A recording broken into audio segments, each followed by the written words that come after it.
Hi there, Aquarius. Welcome to your weekly reading. First off, I have an image for you. I see like a seaside landscape. So there's like waves on the bottom. There's this cliff, rocks and some cliffs, and there's a lighthouse. I like the imagery of the lighthouse for you guys because the lights are constantly turning. It goes around in a circle, so it has like a 360-degree turn. It's constantly moving around. And when we see the lighthouse, it's basically a warning for ships that there is like a shallow water nearby. There's also rocks and crevices and things like that.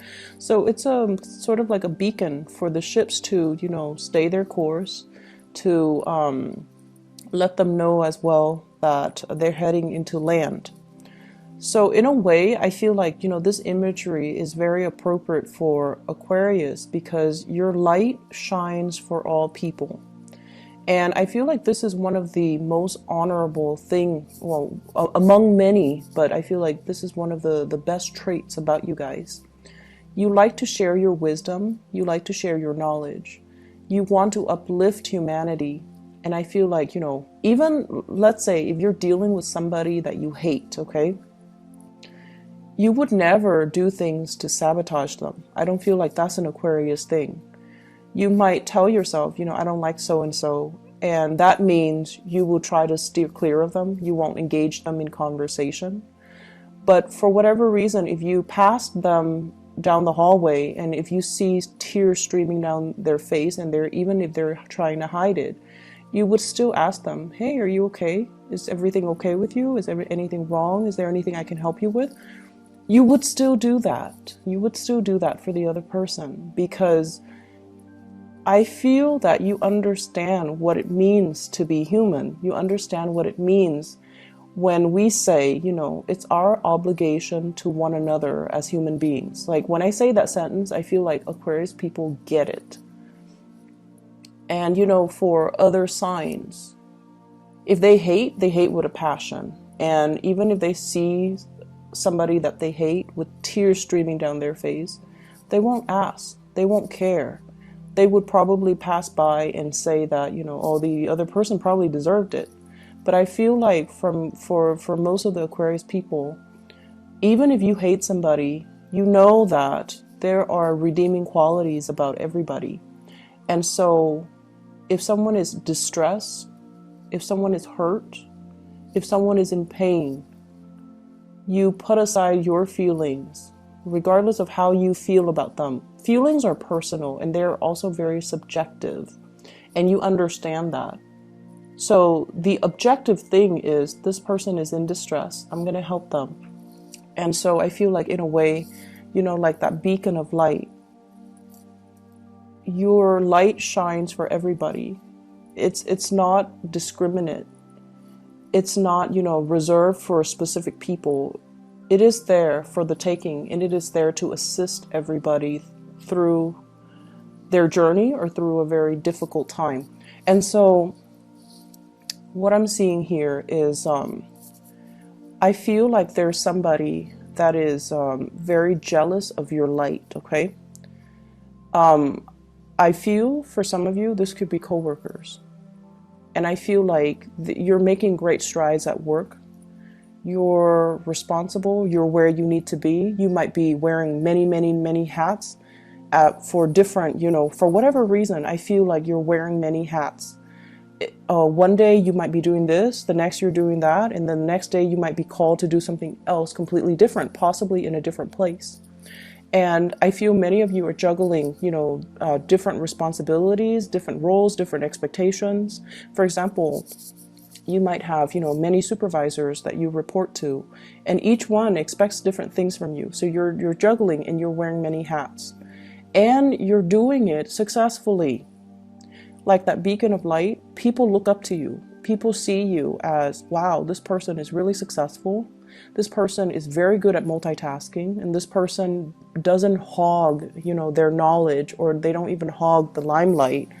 And so they're very, coworkers really admire you. And I feel like amongst that group, there is somebody who is very envious because they want to be like you.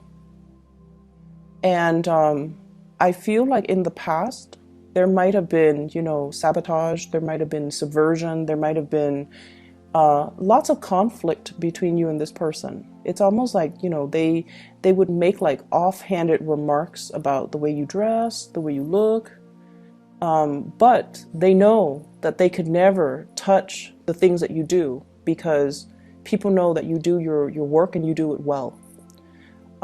So I feel like there's some envy coming through from another person because their light seems to me to be very dim, okay?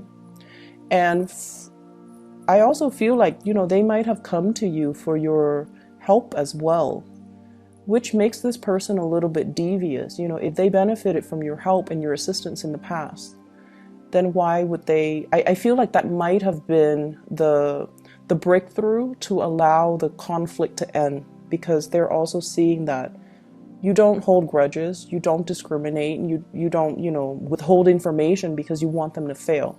So I feel like that might have eased that relationship between you and that jealous person. I see a lot of coworkers here.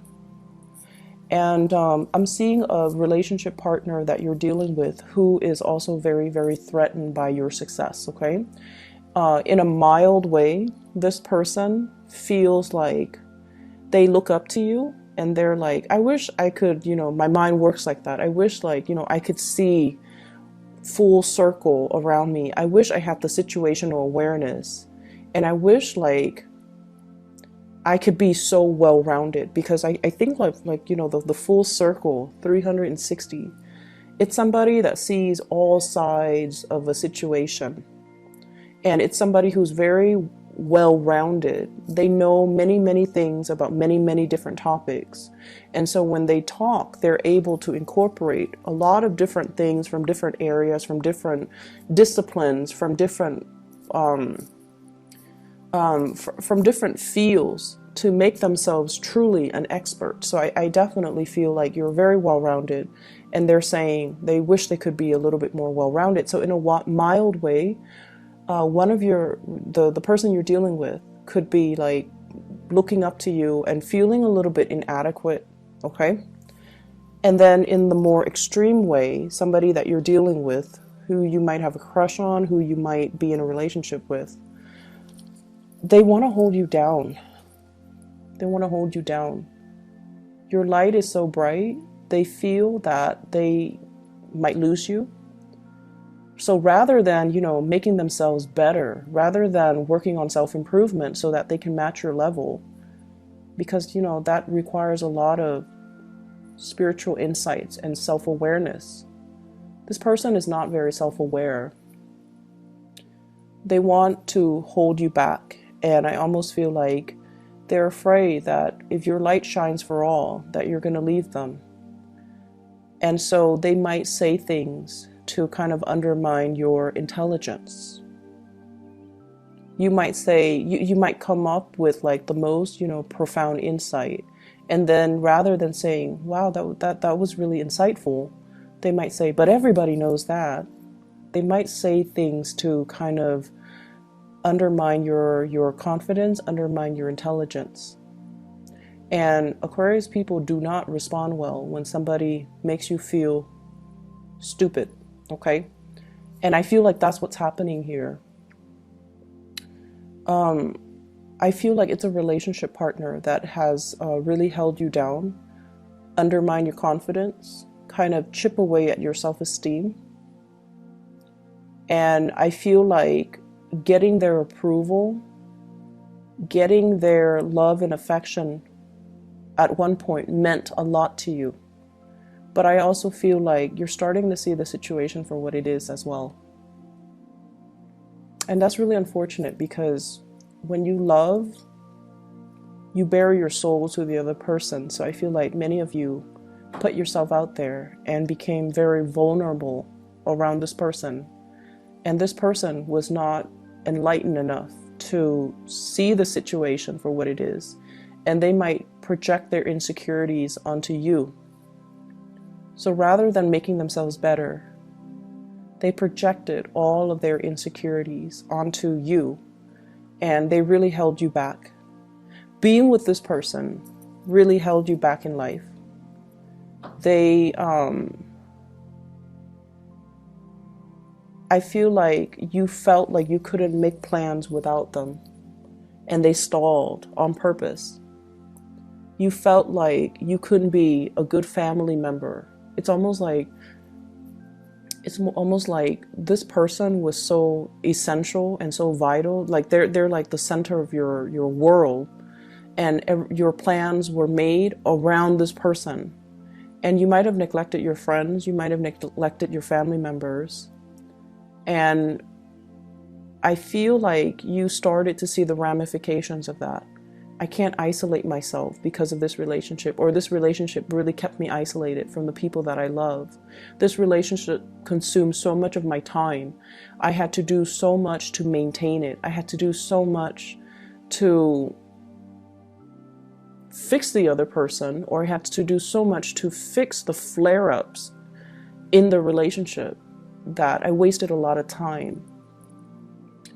And so it was definitely an emotional roller coaster. But in a way, I feel like many of you thrive on the emotional roller coaster because it opens a part of you that is not very readily open, okay? And get off that emotional roller coaster because it's not healthy. It's not the way for us to live. Relationships are actually supposed to be stable, okay? But I feel like many of you have been really addicted to it, because the highs are high. It's like taking, some type of a drug. The highs can make you feel very euphoric when you have this person's acceptance, or when you have this person's love and affection. They seem to me like they can be very affectionate, but I also feel like they're very threatened by you. They want to keep you to themselves. When they say jump, they want you to jump. They don't want you to listen to other people. They can be a little bit jealous. But the weird thing is, I don't feel like they show their jealousy in a normal way. So for example, let's say you're dating Joe, and Joe is very jealous, and you come home very late, after a girls' night out with your friends, and Joe is like sniffing you for, to see if there's like cologne on you from other men, okay? Or Joe is like, gives you the silent treatment because he's jealous. Or Joe is all like, let me see your phone. So, those are kind of overt signs of jealousy, right? Like that's what we normally deal with. But I feel like this person acts like nothing happens.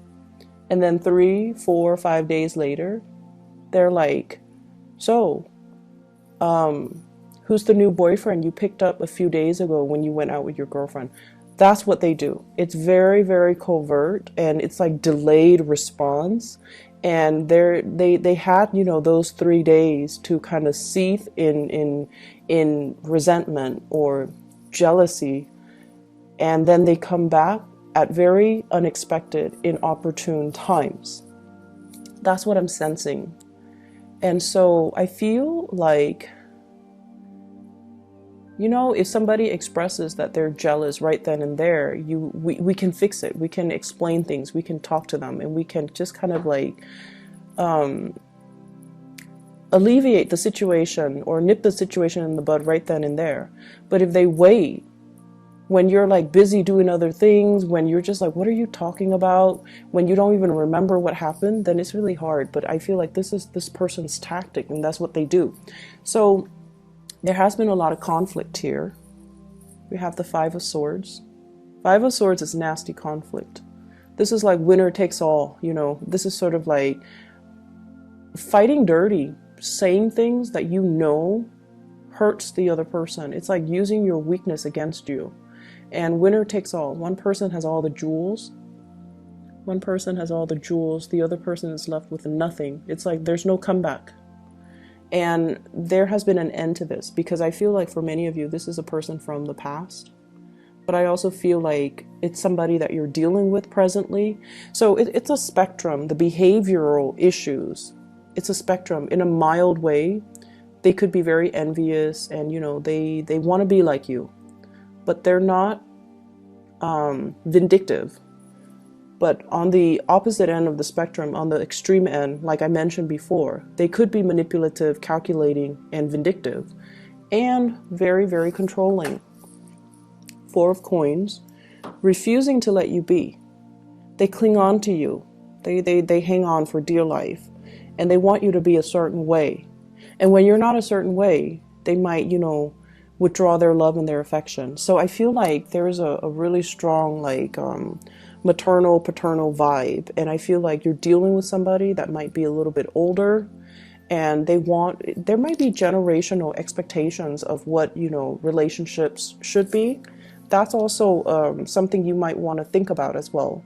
If you're dating somebody who's different from you ethnically, there might be cultural expectations of what, and for my heterosexual viewers, there might be cultural, generational expectations of what gender roles are supposed to be like.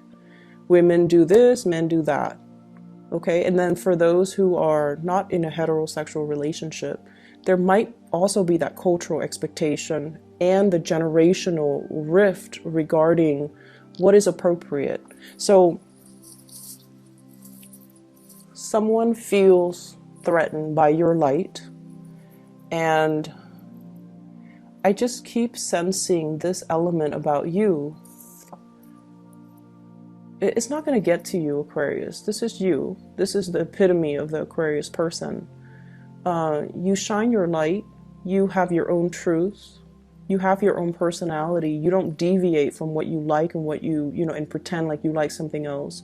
You're not going to change yourself for another person. You're content and happy with the person that you are. And you're not going to change for another person. And that's what's really threatening to this person about it. As much as you love somebody, you're going to be authentically you. You're not going to, for example, if you hate ballet, you're not going to pretend like you love it and go to a, ballet recital or whatever they call them, performance. That's just not you. And I feel like the other person is trying to change you, or they have, like, in their head, they have this vision of you and they're trying to mold you to that vision. And I don't even feel like you're resisting. I feel like you care about this person's approval, and you try and try and try. But there's always something that you do that is unique to you that irks the other person.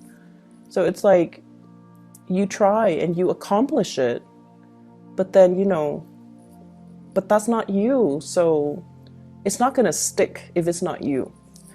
So that's what I'm seeing here. Some of you might be dealing with this in terms of like a coach, somebody who's trying to coach you, somebody who's trying to teach you, somebody who's trying to mold you in a specific image. And they're doing so in a way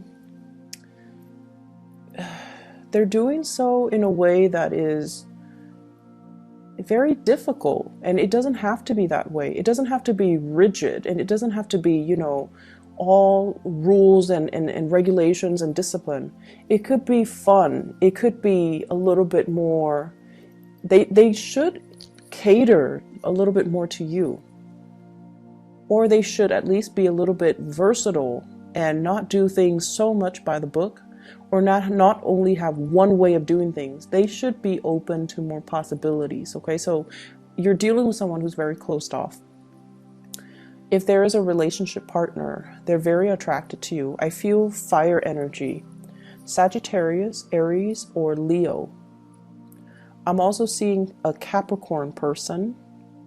There's a stoppage in communication with the Capricorn person for whatever reason. So I'm seeing Sagittarius, Aries, or Leo. And I'm also seeing an air sign, an Aquarius, a Gemini, or a Libra. We have here the King of Swords. If you're dealing with a fire sign or an air sign, they're really attracted to you. This is somebody that holds a torch for another person. They're carrying the torch. However, it's in the reverse position. When it's in the reverse, and if it's the Knight of Swords, the Knight of Wands, this is the Knight of Wands. If it's in the reverse, I usually think of it as somebody who's really attracted to you, and they just want to, sleep with you, and they might not be around. And I also feel like they're really, really, really attracted to you.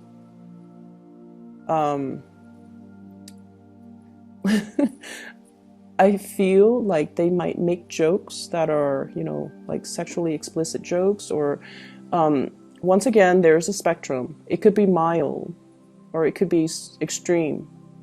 But when they make these jokes, I feel like you don't know what to say, because I feel the Aquarius that's watching this, anyways, I feel like you're very proper, or at least you put on a front that you're very proper. It could be somebody at work, and in a work environment, you try to be professional and you try to be proper.